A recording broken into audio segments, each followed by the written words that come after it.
അടുത്ത ക്വസ്റ്റ്യനും letter pattern തന്നെയാണ്. In the given analogy choose the word which will replace the question mark. NEGI is to MVTR എന്ന് വെച്ചാൽ ഇത് തമ്മിലുള്ള റിലേഷൻ തന്നെയാണ് ഇവർ തമ്മിലും. ഇത് തമ്മിലുള്ള റിലേഷൻ ആദ്യം എസ്റ്റാബ്ലിഷ് ചെയ്യണം. ഇവിടെയും ഈ ഫ്ലാഷ് കാർഡിൽ ഡയറക്റ്റ് ആയിട്ട് കൊടുത്തിരിക്കുന്ന കാര്യങ്ങളാണ് യൂസ് ചെയ്യേണ്ടത്. എമ്മിന്റെ റിവേഴ്സ് ഇക്വലന്റ് ആണ് N, ഇയുടെ റിവേഴ്സ് ഇക്വലന്റ് ആണ് V, ജിയുടെ റിവേഴ്സ് ഇക്വലന്റ് ആണ് T, ഐയുടെ റിവേഴ്സ് ഇക്വലന്റ് ആണ് R.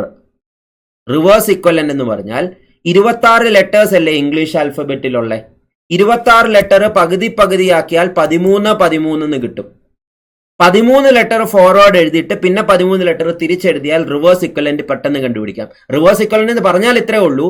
ഫസ്റ്റ് ലെറ്റർ A അല്ലേ, പുറകിൽ നോക്കുമ്പോൾ ഫസ്റ്റ് ലെറ്റർ Z അല്ലേ, അപ്പൊ എയും സെഡും ഇക്വലന്റ് ആണ്. Second letter B, second last letter Y, third letter C, third last letter X.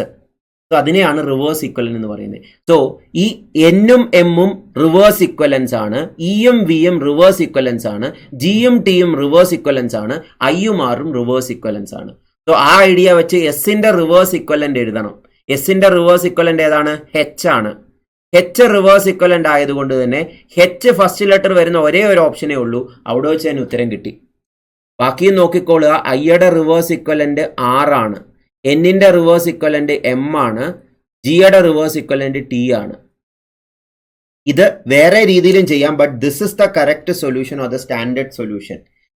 ലെറ്ററിനെ number ആക്കിയിട്ട് ചെയ്താൽ വേറെ രീതിയിലും ചെയ്യാവുന്നതാണ്, but this is the correct solution. So that is clear I guess. Do let me no.